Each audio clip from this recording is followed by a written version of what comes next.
don't question that you deserve that care, because you absolutely do. Like, whatever you have or haven't done in your life, like, you're born worthy of receiving appropriate, respectful, and evidence-based care. It's bloody hard to get sometimes, especially if you're marginalized in one way or another, but never question that you're worthy of that care.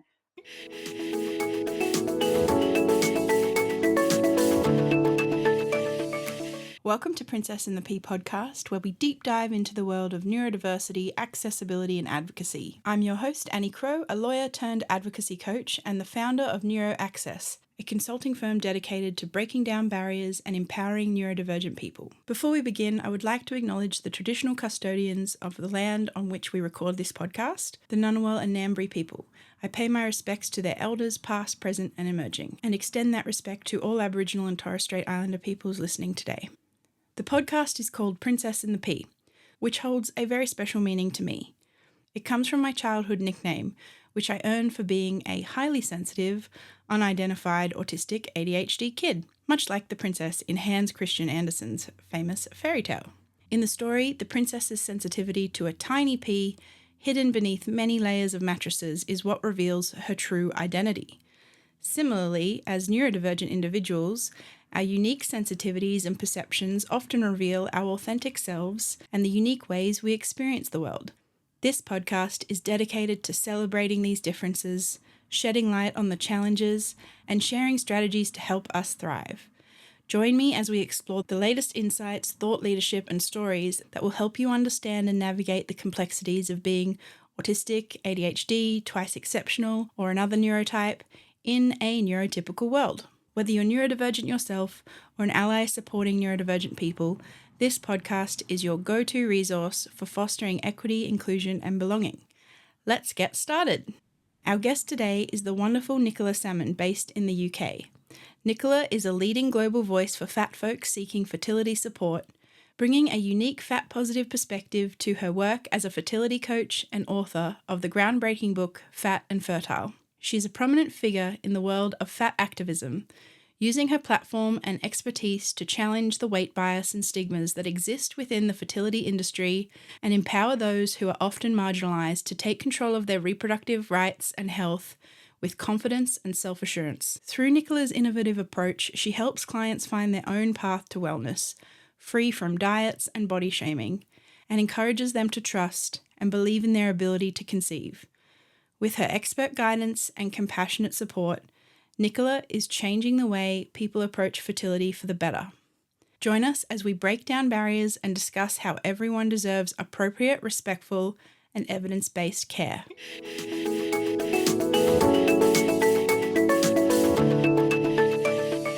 Hi, Nicola. Thank you so much for being here today and coming on the show. So great to have you. It's so good to meet you. I've been looking forward to this so much. Oh, I've been looking forward to it well before I asked you to even come on. Oh my goodness, what an honour. Any excuse, right? Yeah, exactly. So for some background, I found your work, thankfully, a few months before my partner and I started to try having a baby. And I also have PCOS and was very much aware of the medical advice to lose weight in order to increase your chances of fertility that we constantly get told. And yet, being in active eating disorder recovery, weight loss was completely off the table for me and really actively avoided. Your work has really given me the confidence in my own, health and bodily autonomy, and empowered me to advocate for myself to medical professionals who definitely have a bit of a power dynamic situation going on, and helped me ditch those harmful messages thrown at us constantly by doctors and society around us of the benefits of weight loss that aren't what they seem. Oh, well, thank you for sharing that, Annie. I appreciate that so much. I'm so excited to have you here.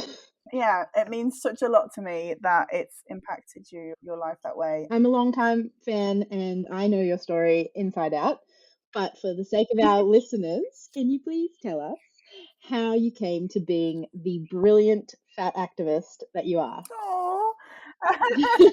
Well, like you said already, I was diagnosed with PCOS. So for those of you who don't know PCOS, it's polycystic ovarian syndrome. It's a hormonal and metabolic condition which shows up in loads of different ways for loads of different people. I think it affects like a third of folks who are born with uteruses. Like, it is quite prevalent. And yeah, for me growing up, that meant that I had super irregular periods. I had acne, hair in all the places that we don't want hair. And that's actually got worse as I've aged. So, you know, I have a lovely little beard going on, Nice and for the winter. my tummy is very furry. Beautiful. Yeah, so it's been interesting embracing those things whilst being fat. But yeah, so diagnosed with PCOS, really struggled with my own stuff around that, like went on a lot of diets because I was told that was the quote unquote cure. Yes. Struggled with my hormonal stuff as well because I was put on the oral contraceptive pill as I was told that would regulate my cycles, which it basically just masks everything. So yeah, I spent a long time in my like teens and 20s navigating body issues and weight stuff. I did the uni thing. I met my now husband, and somewhere in my 20s ended up training as an acupuncturist because I had a trauma which was not really related to fertility or anything. And acupuncture really helped. Like, I got PTSD from it and I couldn't find a way of supporting myself. And I randomly tried acupuncture and it really helped. And before this point, I'd never tried any kind of alternative medicine. So I was like, whoa, what's this? What's it work? Why does it work? So I trained as an acupuncturist. And so then I started specializing in fertility because there's lots of research that supports the use of acupuncture with fertility issues. And once I'd done that, I realized that, you know, I wanted to help people more. I wanted to like support them with the emotional aspects of it because it is such a vulnerable and emotive journey that folks go on when they're navigating this stuff. So true. So I ended up training as a coach as well, like a fertility coach, which gave me a lot more tools in my tool belt. Was this before you had kids or afterwards? So this was before, and what happened was that then I got pregnant super easily. I was gobsmacked, panicked, Yeah. All the things. but then realized, like, when my first was a littly, that I could work from home being a coach. Yay. Like, I could do stuff online, and this was pre-COVID. woohoo! Yeah, this was like another world, right? Yeah.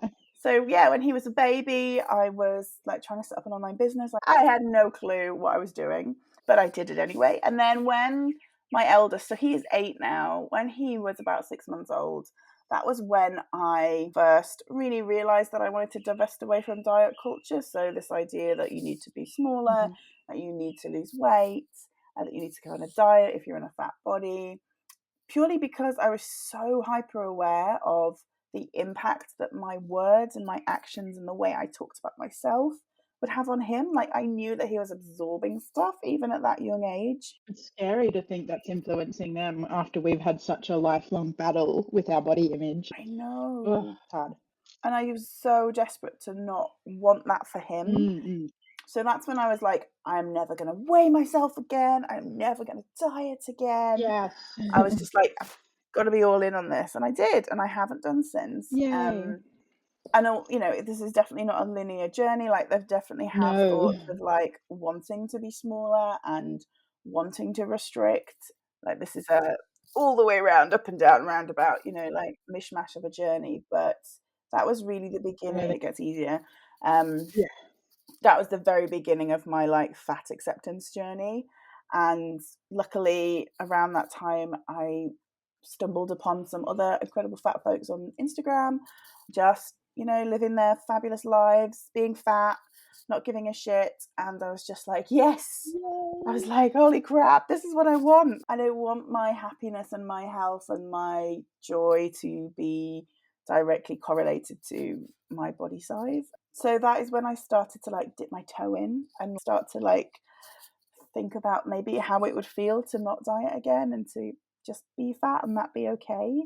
And then it must have been about 5 years ago that I kind of flipped my business. So before then I was like doing just general fertility coaching, whilst I was still doing my acupuncture. And then I just had this like moment of like, oh my God, there's so much diet culture stuff in the fertility world. Like, there's so much restriction, and you've got to cut this out and do this. And it's so harmful. And it's so harmful to fat folks because they cannot access treatment, care, support. And I was like, why is nobody talking about this? Like, why is this okay? Why are we letting folks navigate this? And I was like, if this was me in a parallel universe where I would have struggled to get pregnant, like, because that's what the doctor told me, I wouldn't be able to access care. I wouldn't be able to get the support I need to grow my family. So I'm like, my family's complete. Like, I have the capacity to do this work, and if nobody else is talking about it, then I guess I'm just going to have to do it. Yeah, you have no choice. Yeah, We I need really felt you. like I didn't. Yeah. So I didn't really know enough. I didn't really know, at the beginning what I was talking about, really. I just knew, like, really, really knew on a really cellular level that it was not acceptable the way that fat folks were being treated, and that dieting does not help. Like, the years of experience I had in dieting, I knew that dieting did not help me with my PCOS. If anything, I have a feeling that it was a contributing factor to the Mm. reason that I have hormonal issues in the first place. Mhm. Being on a low fat diet from the age of 9 is not going to be helpful for hormone regulation. Absolutely not.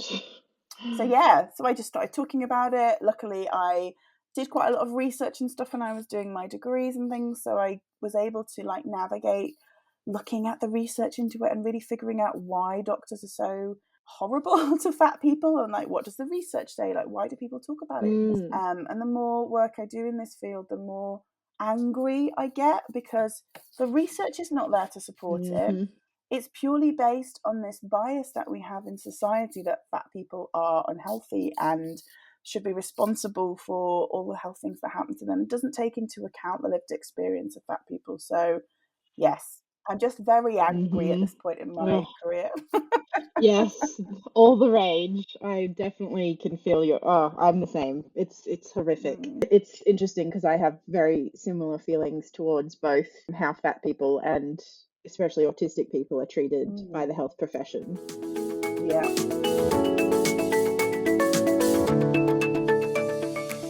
I can't even begin to unpack all of that because it was just full of amazing content.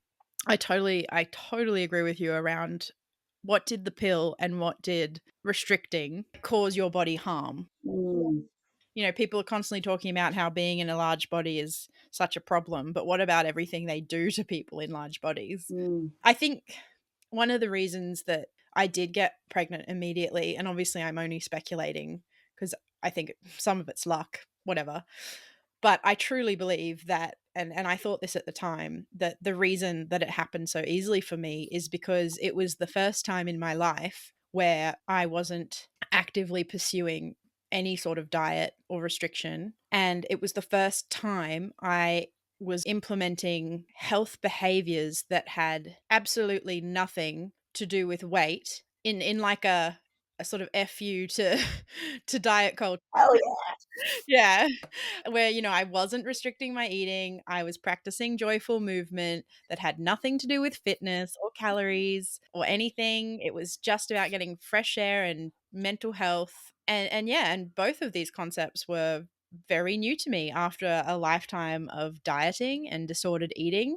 I got put on my first diet at age, I think, 11 Mm, when I started to gain some weight. Like most girls do prepubescent, have a bit of a weight gain before a growth spurt. And that's usually when society freaks out because mhm, women are supposed to be dicks. And, I was distressed because I was getting treated different at school. And that was also the time when boys and girls became aware of each other.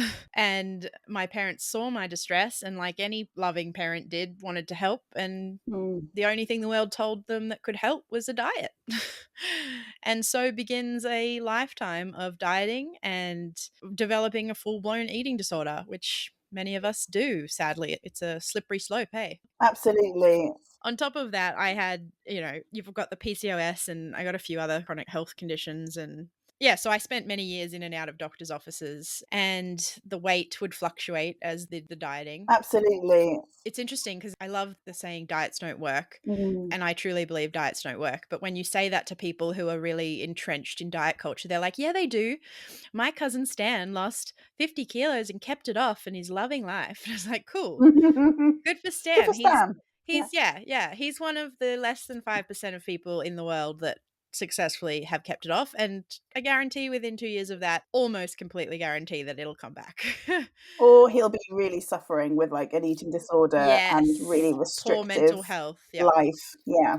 Yeah, that's a very good point for those who are so successful, quote unquote successful.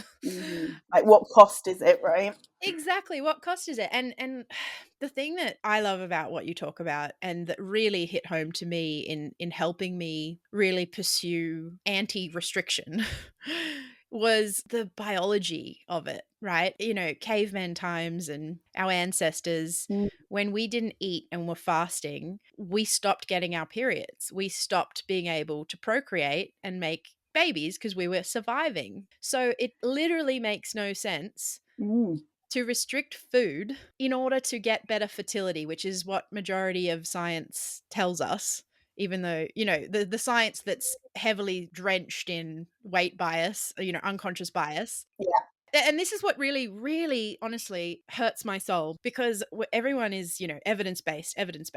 And I'm very pro evidence based, but I think the problem is that people talk about evidence-based without caveating it with the fact that all science is biased and Mm-hmm. the fact that scientists almost claim, and I'm not hating on scientists here, no, no one come at me.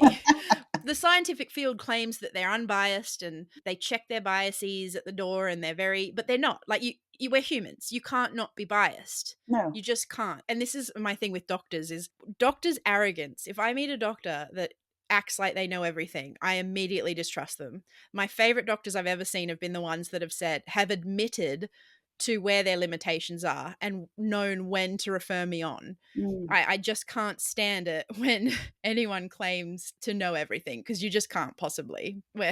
We don't live long enough. And things And change all things the time, right? change. Like, Yes. no human can keep up with, every area of medicine that's evolving and changing, Yes. Ugh. and it's so arrogant to think that you could and that you should. You know, I did a lot of research before I even went to my gynecologist OB for a Mm-hmm. preconception consult, and I was so armed at the ready for any kind of weight talk or anything like that. And she did briefly bring it up, but I was quite cold about it, so I think she got the hint that I didn't want to talk about it. A lot of the research that I did look up, especially around PCOS, was promoting weight loss, was basically saying that if you have PCOS and you're in a big body, you're going to really struggle to get pregnant. And then even if you get pregnant, you're going to struggle to, you know, keep the baby, have a healthy delivery. I remember a statistic that I saw everywhere. And it was the one thing that really, truly freaked me out. And as someone with clinical anxiety, this is something I did not need to read.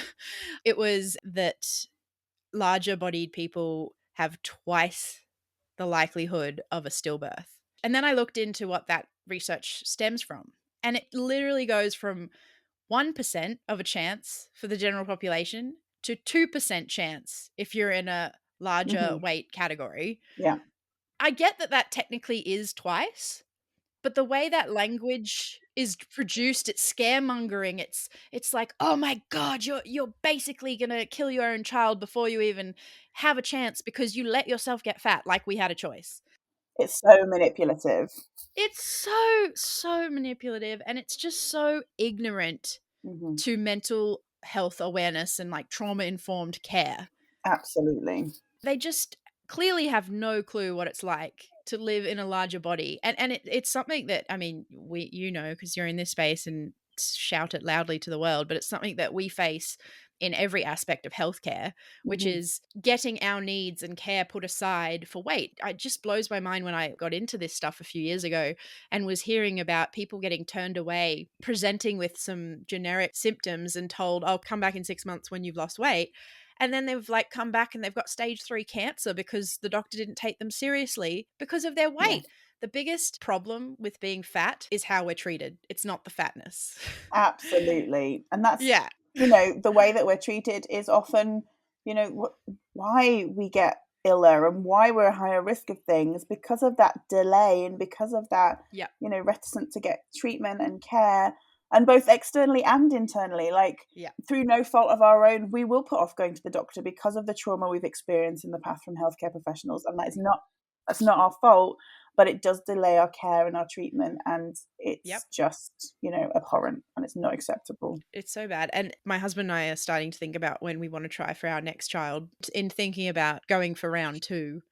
I'm already full of anxiety about having to navigate that system again and having to come into contact with so many different health professionals, and not knowing which ones are going to treat me with the respect and dignity Mm. that I deserve, with more of a health at every size angle, and which one of them I'm going to have to deal with their unconscious bias and their fat phobia. And Mm.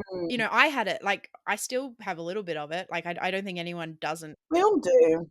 Yeah. Yeah, exactly. But, in the heat of dieting and eating disorder, it was so prevalent that it almost convinces you that being fat is the worst. That's what that message tells you, Yeah. and it is so toxic. I find it interesting that a lot of people haven't heard of thin privilege. And I mean, Mm. I hadn't until I dived into the world of anti-diet and fat positivity and health at every size. So I get it. But I remember telling a friend of mine who has a daughter with an eating disorder, and I was explaining thin privilege to her, and she got so defensive. Mm. I don't have that. And again, we all have it, right? Yeah, yeah. We all have different layers of privilege in every way. Yeah, it's not that life was easier for you, it was just that life didn't have these extra Yeah, hurdles. like, you've never had to ask for a seatbelt extender on a Lots of plane, folks. or paid for an extra, chair, or Yeah. not fit in a doctor's surgery chair because they're not made to support your weight and size. Like, I mean, I even have a level of thin privilege, right? Because I still can access most of society, even if it's slightly uncomfortable. Yeah, that's it. Yeah, and I mean, I'm so limited to buying clothes, but I can still buy clothes. Yes. You can still order them online, like the shops, yeah, I can't order them in the high street, but I can go online and buy clothes still, absolutely. Yes. And yeah, I just found it really interesting. And she didn't mean anything of it. And once she understood thin privilege, she's like, oh, okay, now I understand. I think that's a really important thing to bring up, because I think until you experience any form of discrimination or marginalization in any way, whether it's racial or gender or sexual or neurodivergence or body size, whatever, until you experience those things, it's very hard to imagine what those people go through. Mm, And so, I absolutely. constantly try and talk to neurotypicals and explain what it's like to be an autistic ADHD woman in the world, and the quite invisible barriers that I face on a daily basis that they just never have even put their mind Mm. to. And that's similar with weight. My husband's 6'7". He's a giant, and he he likes to occasionally complain about the fact that it's hard for him to buy clothes because he's so tall, and his head literally hits doorways. Like, yeah, there's a lot of issues, and yet really short people, especially women, quite openly talk about their shortness and the disadvantages of that. Which I'm not saying one's worse or the other; they both have Mm, hardships. But what I'm kind of, I guess, saying in a roundabout way is that the more petite, short women can openly comment about their bodies. And they're mostly going to get people saying things like, oh, no, you're fine, and lovely things. And yeah. whereas larger people, it's more of a let's avoid it. Let's not talk about it. Well, yeah, with height, like, we're very confident as a society that height is genetic and we can do nothing to impact it, right? We're not going to be taking things to make ourselves shorter or taller, like, unless obviously there's, extreme circumstances for folks who've got genetic disability, and things like that. Yeah. But with weight, it's like, it's your responsibility. You're the one that, quote unquote, got yourself in this position, then Mm-hmm. you can change it, which we know isn't true. We know weight is non-modifiable. We know there's over 100 factors that impact what our weight is at any one time, but yeah, we're still fed this message by lots of people who make lots of money from people trying to lose weight. Lots of money. Yeah. That, yeah, we can change it and we'll be healthier and happier. Yeah. Oh, and I love, diet culture, how they're like, the failure of weight loss is on the individual. Yeah, And yet the diet industry is over $70 million, billion dollars, million. I don't know. It's something billion, billion. billion. Yeah. Okay. Thank you. I just remember it's in the O's. Like, it just keeps It's a growing. lot. Yeah. It just keeps growing. But the weight issue in society, if you want to call it an issue, isn't getting better. So clearly they're failing, and yet they're still outwardly claiming that they're not. And at some point they're just going to hit a magical point where they somehow solve this quote unquote obesity epidemic. Yeah. But you're just not trying hard enough, right? Like, Yeah, it's all yeah, about your motivation. exactly, exactly.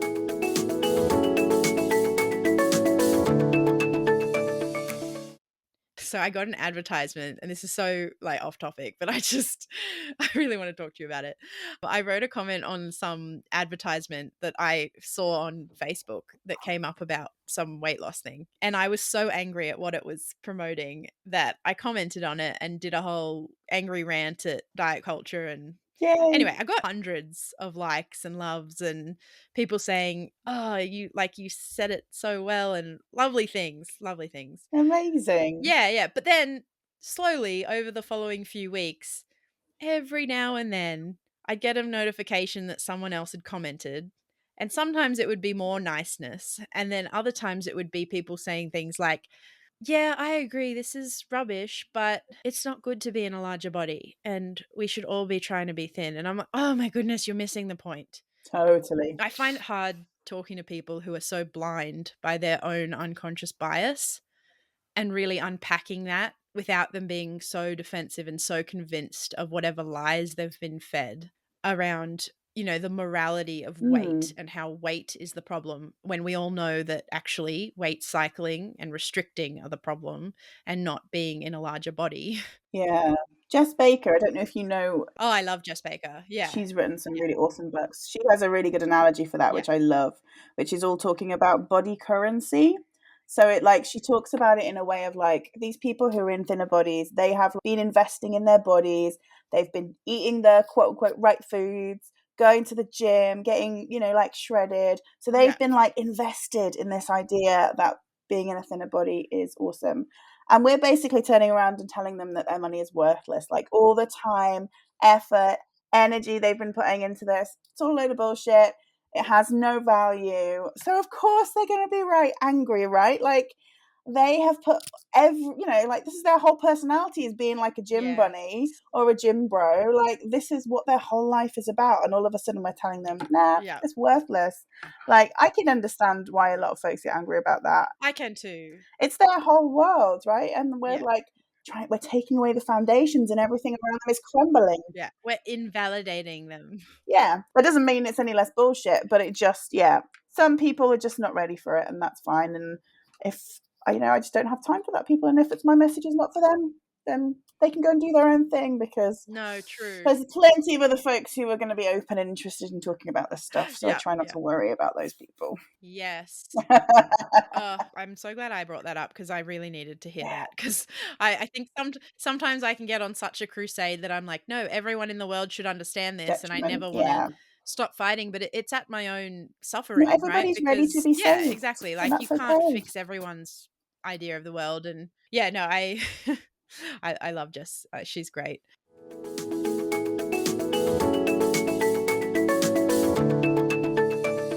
So I figured we're on a podcast that mostly talks to neurodivergent people about stuff that affects neurodivergent people. So I thought we should probably share with our audience that you are currently seeing if you are ADHD. And by seeing, I mean getting a diagnosis, because I'm pretty sure you know, right?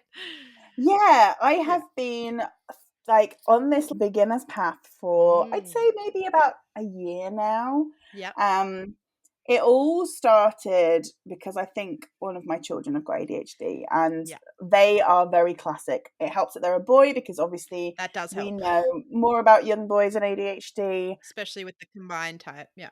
Yeah, I am super confident. Again, he hasn't had my diagnosis yet because I know how bad the wait lists are and everything around COVID and stuff. And he's doing really well in school. We found him a lovely place where he's thriving. So I'm not too worried right now. But yeah, obviously, the more reading you do about ADHD, the more I began to recognize that, yes, there's a genetic component. Yes, folks, kids with ADHD tend to have parents that have ADHD. So I was beginning to like put the pieces together. And there's so many people in like the online business world that I follow, that I've worked with, that have in the past 5 years got an ADHD diagnosis. And Amazing. the more that they talk about it, and there's obviously like TikTok where there's like an explosion of folks talking about ADHD, and it's just like every Yeah, every single time I see something, I'm like, okay, like, wow, wow, wow. Yeah. Yes.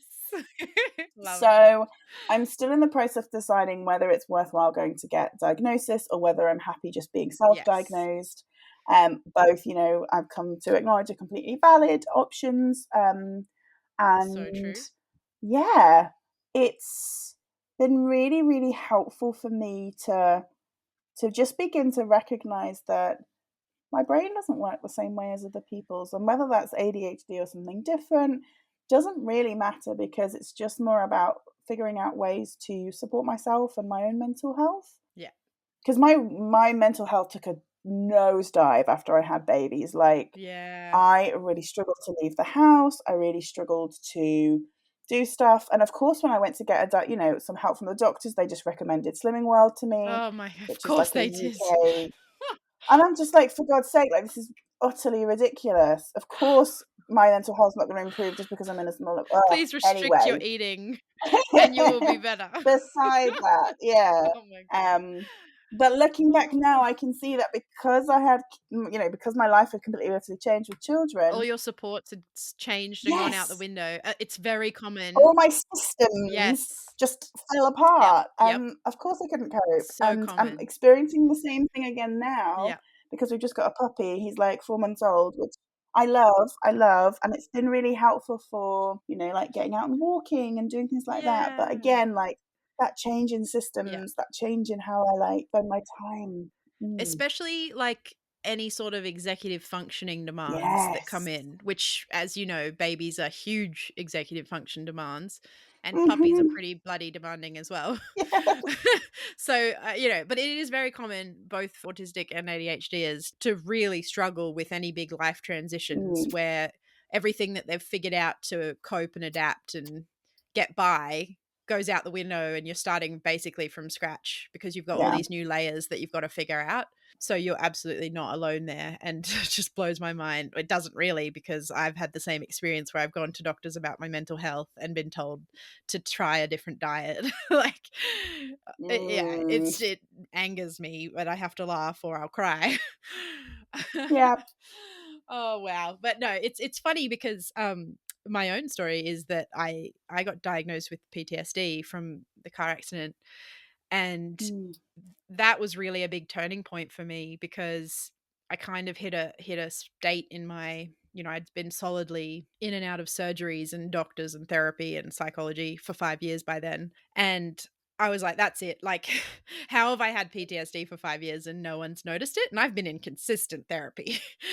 Yeah. That was a very big turning point for me to really take back the control and the narrative and really invest. Like, it's not that I wasn't researching and being invested in my health before that. I really was, but it was like next level. Like, I refuse to ever take any of you people seriously again, and I'm just going to learn it all myself. Whereas before I just learned whatever they told me, and now I was like, "No, I'm going beyond that because clearly you guys don't know what you're doing."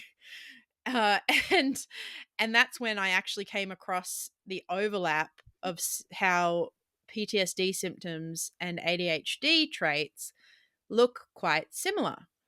There's quite a lot of overlap. And what happened for me was Ooh. looking at that made me be like, okay, well, what is the overlap? And that's when I realized, oh, okay, so I've definitely had ADHD my whole life. Because obviously the PTSD, those symptoms only exist after the trauma, whereas the ADHD is lifelong. So that's kind of the biggest differentiator. And Yeah. there are differences, but there is a lot of overlap. Mhm. And that's what really got me looking into ADHD myself, which was 4 or 5 years ago now. And then it was when I went to see a psychiatrist to get diagnosed that I found out that I was also autistic, which I knew nothing about. Anyway, but yeah, I love that you're figuring this stuff out. And I'm sure you know that ADHDers have quite a higher chance of having binge eating disorder as well. Mm. Yeah. Yes, I had seen something like that, and I've been kind of like digging more into that, and I find it fascinating. So fascinating, isn't it? I Mhm. am a little bit obsessed around autism and ADHD and eating disorders. Yeah. That's my special interest because those things have affected my life so much. Mm. And I've tried navigating them both and have just seen so many massive gaps in the health system around trying to be supported to recover from an eating disorder while also, acknowledging and, appreciating and affirming my neurodivergent traits, which usually Mm. go hand in hand and are seen, a lot of our traits are seen as not so good in behavior. Like observationally, the behavior is seen as negative. And because most of the research has been done by neurotypicals who are just Yeah. witnessing and judging and not experiencing and feeling, they put all this value and judgment and morality on our behavior without understanding why we're doing Mm. it, which is a very big issue because all behavior is communication. Yes. And yeah, and they're not getting what we're trying to communicate. And so with eating disorders and ADHD and autism, especially, we've got the distractibility, we've got the focus issues, we've got some of us have interoception issues around being able to tell if we're hungry or if we're full, which Mm. means you're much more likely to forget to eat. And then you're much more likely to overeat because you're not getting those satiation signals. It's so complex, but it makes so much logical sense to me that Yeah. ADHDers and autistic people struggle with eating disorders. There's just so many reasons why I think we're very susceptible to them Mm. and how critical it is to actually, support us and our different needs to neurotypicals with eating disorders, because I just don't think you can separate them. But I'll get off my little Yeah. diatribe No, there. no. And layer that in, if you layer in a level of fatness of that, like there's already so Yes. much anti-fat bias within the eating disorder world. Fat people not being Yes. recognized as having eating disorders, Oh, like say yes. atypical anorexia. Fat people have anorexia. Yes. So many layers.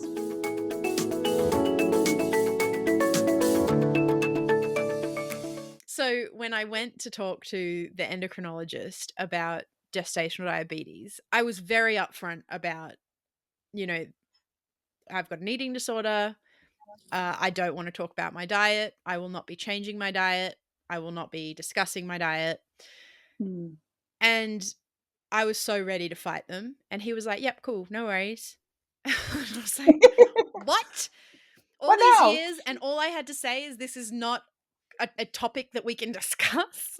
It was so mind-blowing. And he even said, because at the start he was like, oh yeah, and we'll send you to see the dietitian, the diabetes dietitian. And he's like, oh, you don't even have to go to that if you don't want. I was like, I'm not going. Great.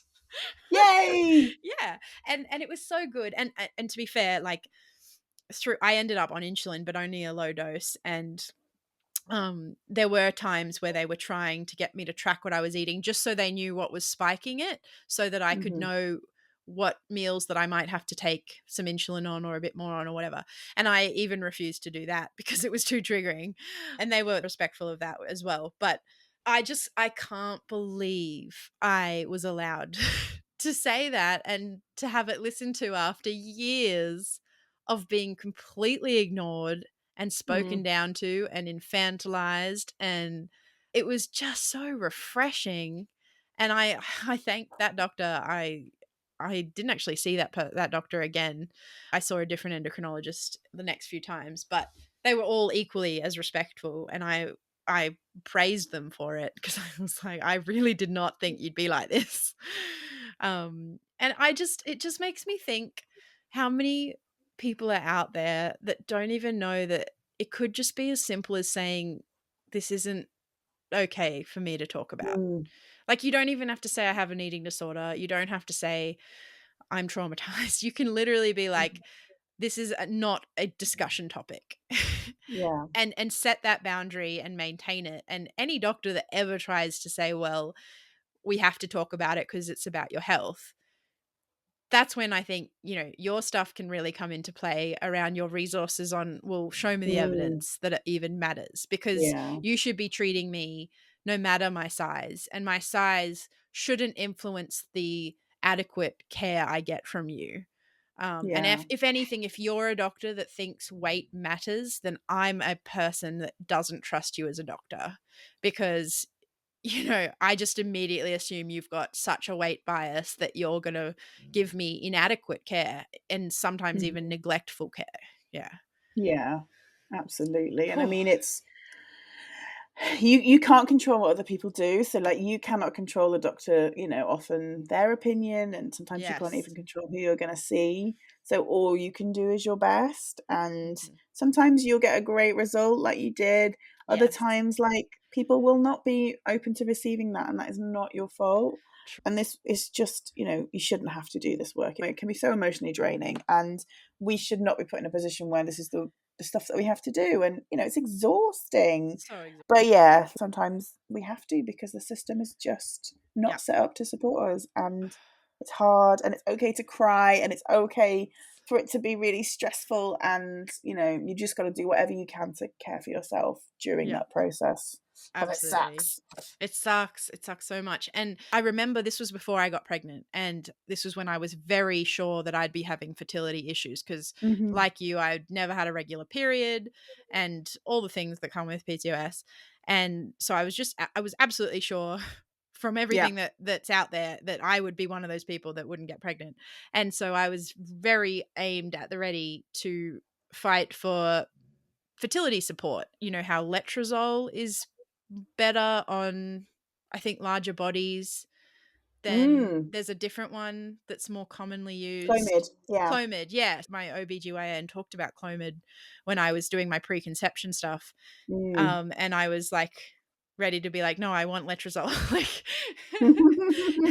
I know this stuff. I did a post about that. I mean, Clomid's great. Like, Clomid can be really helpful. Often folks need more dose. Like, big people in bigger bodies tend to need larger doses. But obviously we're all different. But yeah, some people can be Clomid resistant, which means their body doesn't respond as well. And like, there's some really great papers around letrozole out there that show that it actually works better for folks in bigger bodies, which is so fabulous. And exciting. Yeah, so good. The other thing that I've heard you talk about that I'm sure people interested that are listening might care to hear is the thing that really shocks me is the limitations in the NHS to get support for fertility treatment. And isn't it your BMI only has to be over 30 to not have access, which is pretty low. Like that's only like a third of like the people who might want to access it. It's wild. Right? And I mean, even like private stuff, like in the UK, you can't find a clinic that will help folks over 40.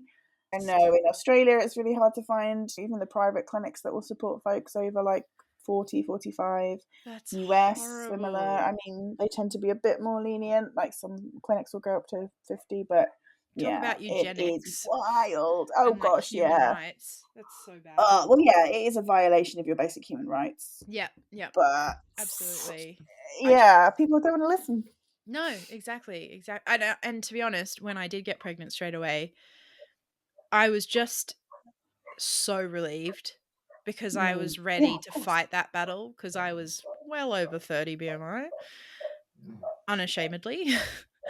And I was absolutely ready to fight for those rights. When I got pregnant, I was like, thank God, because I did not want to face that very uphill, very unfair battle that so many people like us face, that is just so unfair. So the thing with the overlap of neurodivergent, and I'd be interested to hear your thoughts on this, is when we talk about pathologizing larger bodies, the O word, obesity for people who don't know, and even overweight, which is slowly starting to not be used as often, but it's still very heavily used in medical terminology. And nowadays it actually shocks me when I hear a doctor say it, because I'm like, really, you haven't caught up with the world? Don't you know? Yeah. It's similar to when I hear doctors say like person first language, like someone with autism. I'm like, oh wow, I immediately just a red flag, isn't it? Yeah, exactly. I'm like, okay, you have no feelings. No idea what's going on for people in lived experience. Yeah, I just, as someone who's you experience this both from a large body angle and also a neurodivergent angle. There's a lot of overlap between how I feel about the O word and how I feel about certain ways that autism is described, especially. Mm. It's a disorder, autism, ASD with autism, rather than the really, identity first, prideful way of saying, I'm autistic. I don't have autism. It's not a handbag. It's a part of me. It's my identity. I don't have obesity. I am fat. Yeah. You can't separate it. And talking about it like that is really demeaning. It just surprises me that people really can't comprehend how this language is so offensive and why we fight for it to change, Mm. because I mean, it's wild, isn't it? yeah, Like they, if they could have a conversation with any fat person who's, been doing this work for a while, then maybe they'd understand. But they're so set on and like yeah, being the expert and going, my way's the right way. And of course, these fat people couldn't possibly understand the science. yes, But yeah, I mean, even the word is so stigmatizing. Like so it comes from the term in Latin, like to eat until you are fat, or yeah, like it's yeah, something to do with this idea that, to it's gluttonous excess, and it's gluttonous, yeah, yeah, greedy and, all the these morality, yeah, stereotypes. Yeah, and the morality around it. And, like you yeah, said, it medicalizes a really normal state of being, like being fat is fine. And, we haven't even touched on the racism around it. Like so it's true. built in our healthcare system for a reason, just like racism is, because, Mm-hmm. you know, in the old times they wanted white people to be the superior race, so they did everything they could to make it so. So, Mm-hmm. like the system's set up that way, and Yeah, we need to break it down, break rubbish. it Yeah, we need to down, rip it apart. burn it, burn Absolutely, yeah, yeah.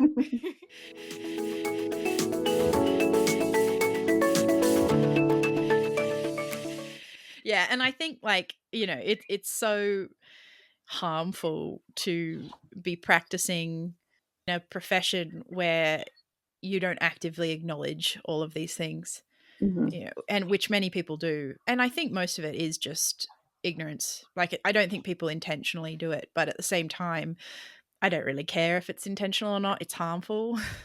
Yeah, and it's always, and yeah, yeah, impact over intention, right? And it's about, exactly. if you are harming someone, then you need to do better, because it's not good Yes. enough that you just, oh, I didn't know. Like, that's not good enough Yeah, anymore. it's Not not with good the enough. information we have available these days. Yes, especially now, like, I think even with COVID and, Black Lives Matter and Me Too and all the things that have happened Mm, in the last 5 years, it's just, how can you be ignorant to that now? I yeah. just don't think there's an excuse anymore. And No. yeah, and I really hope that, like, I have a lot of privilege in so many ways. Mm, I'm white, I'm middle class, I have all the privilege, but then yeah. equally I have a lot of marginalization as well. And it's not about how much or how little of either. Everyone has different levels of privilege. It's interesting to me because, and I'm sure people, the more marginalizations you have, the more you're aware of this, but how each different part that's marginalized is treated so differently. The visible versus the invisible marginalization. And, we can't hide our fatness, but No. I can hide that I'm autistic and ADHD, maybe not super well, but mostly pretty well, and maybe at a cost to my mental health, but and Yeah. energy levels. But, that helps. And that's something that I think, in my life, that when I was growing up and I was dealing with weight issues and bullying, which so many neurodivergent people experience, I put all of it down to my weight because the weight was Mm, the visual thing. And I yeah. didn't know the other stuff. And it was so hard to put my finger on that stuff and to work out why the world felt differently about me and how people experienced me. And it's just interesting to me. And I'd be interested to hear what your experience is going into doctors' surgeries as a new patient, because I've done that many times, and it's mind blowing the treatment that I get. I walk into any new doctor's office, and I've done this many times for the last 7-8 years, and majority of them, and honestly, when I hear myself say this, I'm like, people must think I'm exaggerating, but I'm absolutely not. And it's sad that I'm not. I wish I was. But the majority of them initially start talking to me as if I am very stupid, and as if it's going to be a very painful consult.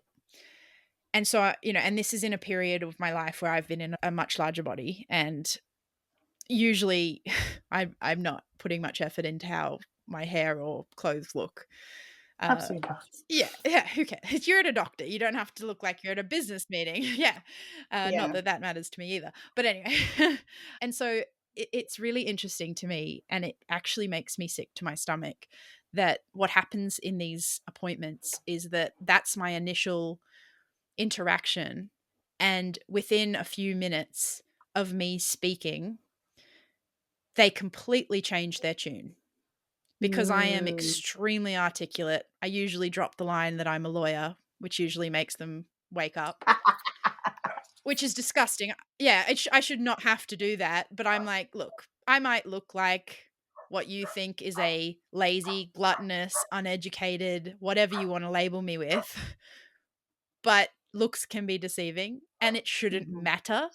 You should treat all patients with the respect and dignity that they deserve. And it disgusts me when they change their tune and treat me better once they know that I can articulate myself and that I'm not what they first assumed. It's just such a stark contrast. It's dehumanizing. It is. It's so dehumanizing. Like, have you experienced doctors sort of treat you like that on an initial engagement, or have you mostly sort of had like good or neutral? I'm hoping you say you've had good experiences because I've had enough bad ones for the both of us. Oh, yeah. I mean, it's been mixed. Luckily haven't had the need to go and see many doctors over the past few years. And I don't know whether that's because I don't want to go and see a doctor. So for mild to mediate things, why would I put myself through that? But yeah, I mean, of the kind of occasions, I've been in for my like regular smear tests and things like that. And I feel like I have to mask. I feel like I have to be like super perky, super engaging, like a really nice person. And I think nice has just been my mask for most of my life. Yes. Yep.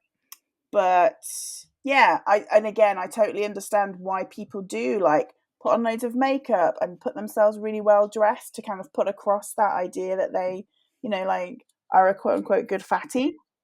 Like we do whatever we've got to do, right, to make sure that the care that we receive is adequate. And it's so wrong that we have to go above and beyond. But like, I can't put makeup on at the best of times, so I'd have no chance of doing that. But yeah, I can completely get why people do that. And yeah, absolutely. I've been lucky to not need to go to the doctors for a while. But yeah, I have a new doctor. So we moved house about a year ago, and I haven't been in to see the doctor that I'm registered with now. So that will be an experience, but I should definitely do it sooner rather than later. Anyway, I feel like I could talk to you all day about this stuff, and I just appreciate your time so much. Thank you. Yeah, I love being able to talk to you, because I feel like I have talked to you just by listening to all your interviews over the years and reading your book, but it's so nice to be able to have my own personal sneaky chat. So I feel like this podcast episode has been so much more for me than probably the listeners, but hopefully someone's gotten something out of it. Yeah, I hope so. Yeah, I hope so too. Let's wrap this up with what's your key advice for self-advocacy and, setting those boundaries of fighting for the respect that we already deserve in a larger body, navigating fertility and pregnancy? I think in general it would be like, don't question that you deserve that care, because you absolutely do. Like whatever you have or haven't done in your life, like you're born worthy of receiving appropriate, respectful and evidence-based care. It's bloody hard to get sometimes, especially if you're marginalized in one way or another, but never question that you're worthy of that care. And it sometimes just takes practice. Like we're not taught this stuff. We are not taught the skills of advocacy. So it is just about trying and trying and trying again, trying to get a different doctor if your doctor's crap, trying to, like have a different conversation around, getting them to be on your side, to be on your team, because you should be on the same team. You should both be working towards the goal of, supporting your health and well-being. And it doesn't often feel like that, but you are, without a shadow of a doubt, worthy of that care.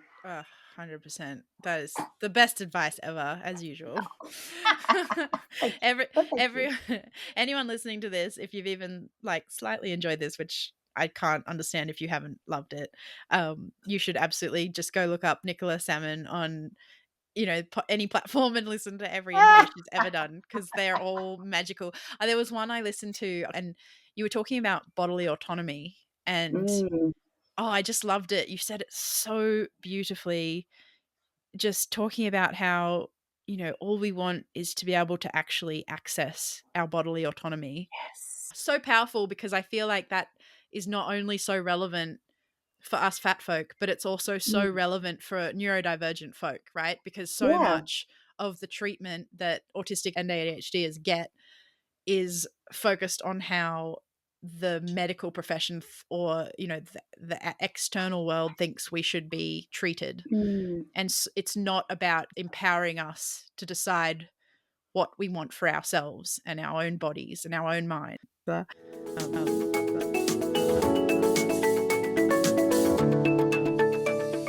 Thank you for giving us your time, and my pleasure. And thank you for sharing your wisdom. You are doing incredible things and impacting so many more people than you could even imagine. And I feel so privileged to help spread your message, because it's so important to be spread. I'm so grateful. Thank you. And I just really, I hope that there's someone out there like I was back then who's, going to have such a good experience with their own pregnancy journey just from having this in their back pocket. So thank you so much. Thank you for your chat, Annie. and thank you for letting me have a therapy session with you, because that was very cathartic and I really needed it. Amazing. Yes. But anyway, I should let you go. But thank you again. I really appreciate it. Oh, my pleasure. This is future Annie coming to you from many months after we recorded this fabulous conversation. And since then, I've had multiple miscarriages, unlike my first pregnancy, which was very fortunate to happen on the first go and give us our beautiful almost 4-year-old. If you're out there and still trying, or yet to try, but worried about what you might face, like I was, just know you're not alone, and there are people like Nicola who you can reach out to and get support from. People who will honour you in whatever way you may come, whether you're neurodivergent, fat, disabled, or any other intersectional identity. People who will honour you for who you are and support you through this with autonomy and empowerment. I just wanted to add that my heart goes out to you, and I see you. Thanks. If you'd like to hear more from Nicola, check out the show notes for a link to her book and socials. Remember, your voice matters, and together we can create a world where neurodivergent individuals are truly included and have their access needs met. If you enjoyed today's episode, please subscribe, rate, and leave a review on Apple Podcasts so we can reach more magnificent minds. For more resources and a library of exclusive interviews, join our community by visiting neuroaccess.com.au and follow us on Instagram at Princess in the Pea Podcast. I'm your host, Annie Crow, and until next time, keep advocating for yourself and others, and day by day, we will make this world a better place for all. Sending many spoons your way. Over and out.